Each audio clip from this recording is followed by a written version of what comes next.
ಮಾಡೋದ್ರಿಂದ ಒಂದು ವರ್ಷಗಳು ಉಪವಾಸ ಮಾಡಿದ ಫಲ. ಗೋದಾವರಿಯಲ್ಲಿ 6 ತಿಂಗಳು ಉಪವಾಸವನ್ನ ಮಾಡಿದ ಫಲ ಅಂತ ಹೇಳಿದ್ರೆ, ಗಂಗಾ ನದಿ ಸ್ನಾನ ಮಾಡಿದ್ರೆ ವರ್ಷ ಉಪವಾಸ ಮಾಡಿದ ಫಲ. ನಮಗೆ ದಿನ ಪೂರ್ತಿ ಗಂಗಾ ನದಿ ಸ್ನಾನ ಮಾಡ್ಲಿಕ್ಕೆ ಆಗುವುದಿಲ್ಲ, ಗೋದಾವರಿ ಸ್ನಾನ ಮಾಡ್ಲಿಕ್ಕೆ ಆಗುವುದಿಲ್ಲ, ಸಮುದ್ರ ಸ್ನಾನ ಇಲ್ಲ. ಮತ್ ನಾವೆಲ್ಲ ಏನ್ ಮಾಡ್ಬೇಕು ಅಂತಂದ್ರೆ, ಶಾಸ್ತ್ರ ಆದೇಶ ಮಾಡುತ್ತೆ, ನಿತ್ಯ ದೇವರ ತೀರ್ಥ ತಗೊಂಡ್ಬಿಡ್ತಾರೆ. ಅದು ನಮಗೆ ಆಗೋದಿಲ್ಲ. ಅದಕ್ಕೂ ಸೋಂಬೇರಿತನ ಬಂತು ಅಂದ್ರೆ ನಮ್ಮನ್ನ ಉದ್ಧಾರ ಮಾಡ್ಲಿಕ್ಕೆ ಯಾರಿಗೂ ಸಾಧ್ಯ. ನಾವು ಬೆಳಗ್ಗೆ ಹೇಳ್ತಾ ಇದ್ದ ಹಾಗೆ, ಇದು ತಮಾಷೆಗಾದ್ರೂ ಕೂಡ ದುಃಖ ಸಂಗತಿ ಏನು ಅಂದ್ರೆ, ನಮಗೆ ಬೆಳಗ್ಗೆ ಎಷ್ಟೆಷ್ಟೋ ನಿರ್ಮಾಲ ತೀರ್ಥ ಆಗ್ಬಿಡ್ಬೇಕು ಅಂತಾರೆ. ನಿರ್ಮಾಲ ತೀರ್ಥ ಯಾವ್ದೇ ನಿರ್ಮಾಲ್ಯ ಇಲ್ಲ ಅಂದ್ರೆ ನಮ್ದು ಏನು ಆಗಲ್ಲ. ನಿರ್ಮಾಲ್ಯ ಶಬ್ದಕ್ಕೆ ಅರ್ಥ ಎಷ್ಟು ದೊಡ್ಡ ಅರ್ಥ ಇದೆ ಅದರಲ್ಲಿ ಅಂತಂದ್ರೆ, ದೇವರಿಗೆ ದೊಡ್ಡ ತೀರ್ಥ ಅಲ್ಲ, ದೇವರಿಗೆ ಬೆಳಗಾಗಿದ್ದು ಅಭಿಷೇಕ ಮಾಡಿದಂತಹ ನಿರ್ಮಾಲ್ಯ ತೀರ್ಥವನ್ನ ತಗೊಂಡ್ರೆ 12 ವರ್ಷ ಉಪವಾಸ ಮಾಡಿದೆ. ಆ ನಿರ್ಮಾಲ್ಯವನ್ನ ನಾವು ಯಾವುದಕ್ಕೆ ಅಪ್ಲೈ ಮಾಡಿ ಹೇಳ್ತಾ ಇದ್ದೇವೆ? ಕಾಫಿ ನಿರ್ಮಾಲ್ಯ ಅನ್ನೋದು. ಯಾರನ್ನಾದ್ರೂ ಬೈದು ಬಿಟ್ರೆ ಅವರಿಗೆ ಸಹಸ್ರನಾಮಾರ್ಚನೆ ಆಯ್ತು ಅನ್ನೋದು, ಯಾರಿಗಾದ್ರೂ ಹೊಡೆದ್ರೆ ಮಂಗಳಾರತಿ ಆಯ್ತು ಅನ್ನೋದು.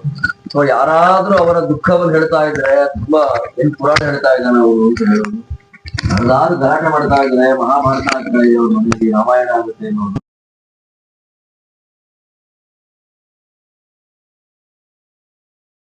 ಬೇರೆಯವರು ಮುಸಲ್ಮಾನರು ಬೈತಾರೆ, ಕ್ರಿಶ್ಚಿಯನ್ರು ಬೈತಾರೆ ಅಂತ ಅರ್ಥನೇ ಇಲ್ಲ. ನಮ್ಮದಕ್ಕೆ ಅರ್ಥನೇ ಇಲ್ಲ. ನಾವೇ ಬೈತಾ ಇರ್ತೀವಿ.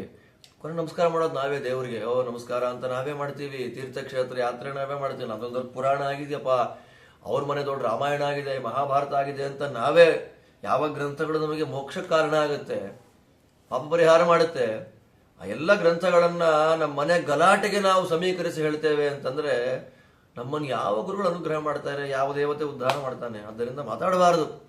ದೇವರಿಗೆ ಅಭಿಷೇಕ ಮಾಡಿದಂತಹ ನಿರ್ಮಾಲ್ಯವನ್ನ 3 ಸಲ ತಗೊಂಡ್ಬಿಟ್ರೆ, ದಿನಕ್ಕೆ 3 ಬಾರಿ 36 ವರ್ಷ ಉಪವಾಸ ಮಾಡಿದ ಫಲ ಕೊಡ್ತಾರೆ ದೇವರು. 36 ವರ್ಷ ಉಪವಾಸ ಮಾಡಿದ ಫಲ ಒಂದು ದಿನಕ್ಕೆ. ಒಂದು ತಿಂಗಳು ತಗೊಂಡ್ರೆ ಎಷ್ಟಾಯ್ತು? ಕೋಟಿ ಕೋಟಿ ವರ್ಷಗಳ ಉಪವಾಸ ಮಾಡಿದ ಫಲ ಅನಾಯಾಸವಾಗಿ ಬರುತ್ತೆ ನಮ್ಮ ಮನೆಯಲ್ಲಿ ಕೂತಲ್ಲಿ. ಯಾವ ತೀರ್ಥಕ್ಕೆ ಹೋಗೋದು ಬೇಡ, ಯಾವ ಕ್ಷೇತ್ರಕ್ಕೆ ಹೋಗೋದು ಬೇಡ, ಏನೂ ಬೇಡ. ನಿತ್ಯ ಶಾಲಗ್ರಾಮಕ್ಕೆ ಪೂಜೆ ಮಾಡಿ ನಿರ್ಮಾಲ್ಯ ತೀರ್ಥ ತಗೊಂಡ್ರೆ 36 ವರ್ಷ ಉಪವಾಸ ಮಾಡಿದ ಫಲವನ್ನ ಭಗವಂತ ಕೊಡ್ತಾನೆ. ಆದ್ದರಿಂದ ತೀರ್ಥ ಅಂತನ್ನೋದು ಅತ್ಯಂತ ಪವಿತ್ರವಾದಂತಹ ಒಂದು ವಸ್ತು.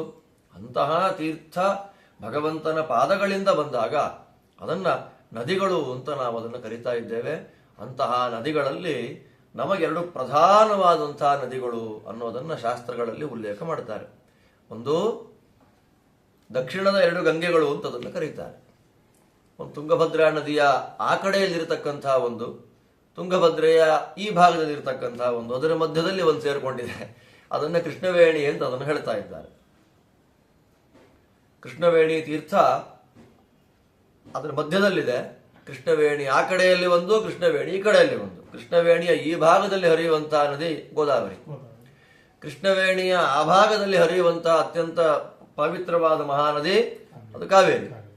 ಆದ್ದರಿಂದ ನಾವು ಸಂಕಲ್ಪಾದಿಗಳನ್ನು ಮಾಡುವಾಗ ಗೋದಾವರಿಯ ದಕ್ಷಿಣೇ ತೀರೆ ಅಂತ ಹೇಳ್ತೇವೆ. ಆ ಕಡೆ ಇರತಕ್ಕಂಥವರು ಕಾವೇರಿಯ ಉತ್ತರೇ ತೀರೆ. ಶಾಸ್ತ್ರ ಆದೇಶ ಮಾಡುತ್ತೆ, ಹೇಳಲೇಬೇಕು. ಗೋದಾವರಿ ಕಾವೇರಿಯೋರ್ ಮಧ್ಯೆ ಇದೆಲ್ಲ ಹೇಳ್ತಾ ನಾವು ಸಂಧ್ಯಾವನೆ ಮಾಡಿದೆ 2 ನಿಮಿಷ.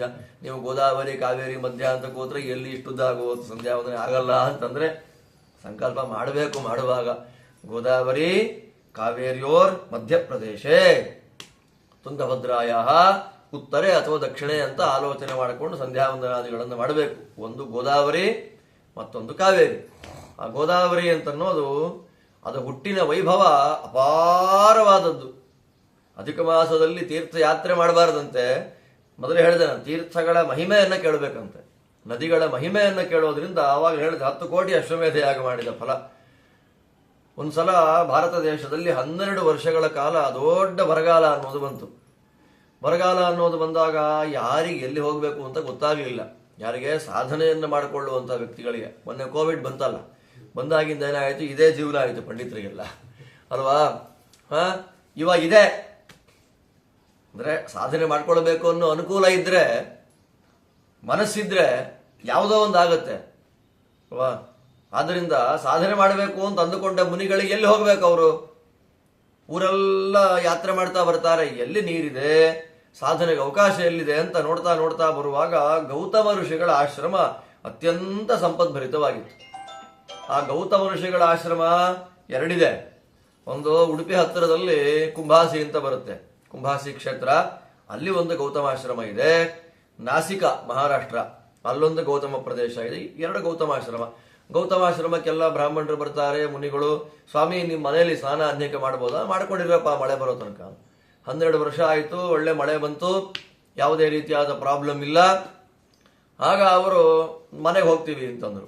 ಗೌತಮರಂತಾರೆ, ಹೇಗಿದ್ರು ಬಂದಿದ್ದೀರಿ, ನಿಮ್ಗೆಲ್ಲ ವಯಸ್ಸಾಗಿದೆ, ಇನ್ನೆಷ್ಟು ದಿನ ಒಟ್ಟಿಗೆ ಸಾಧನೆ ಮಾಡ್ಕೊಂಡು ನಮ್ಮ ಆಶ್ರಮದಲ್ಲಿ ಎದ್ದು ಬಿಡೋಣ ಬನ್ನಿ ಅಂತಂದಾಗ ಅವರಂತಾರೆ, ಬೇರೆಯವರ ಮನೆಯಲ್ಲಿ ಮಾಡಿದ ಕಾರ್ಯಕ್ರಮಗಳಿಗೆ ಆದಷ್ಟು ಫಲ ಅನ್ನೋದು ಕಡಿಮೆ.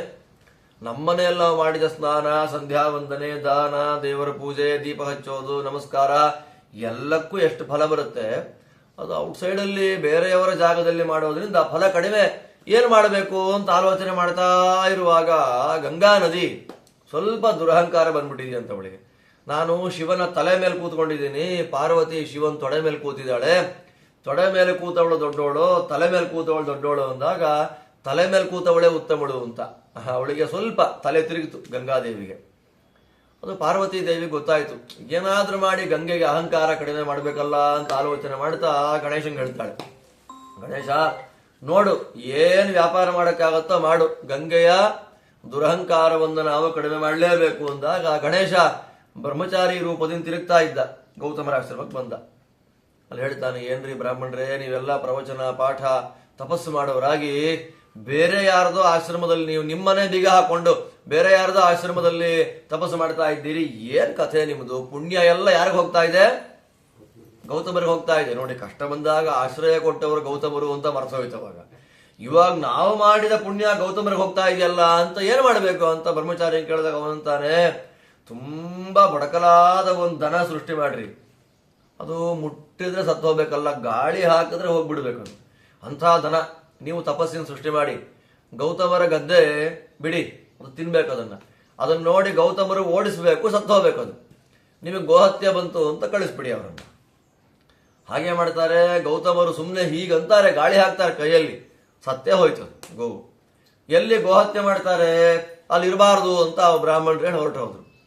ತುಂಬಾ ದುಃಖ ಆಯ್ತು ಗೌತಮರಿಗೆ, ಏನಿದು ಸಮಸ್ಯೆ ಆಯ್ತಲ್ಲ, ತಪಸ್ವಿಗಳನ್ನ ಮನೆ ಕರೆಸಿ ಗೋಹತ್ಯೆ ಮಾಡುವಂತಹ ಪಾಪಕ್ಕೆ ನಾನು ಗುರಿಯಾದ್ನಲ್ಲ ಅಂತ ತಪಸ್ಸು ಮಾಡಿ ರುದ್ರದೇವರಿಂದ ಅವರ ಅನುಗ್ರಹವನ್ನ ಪಡೀತಾರೆ.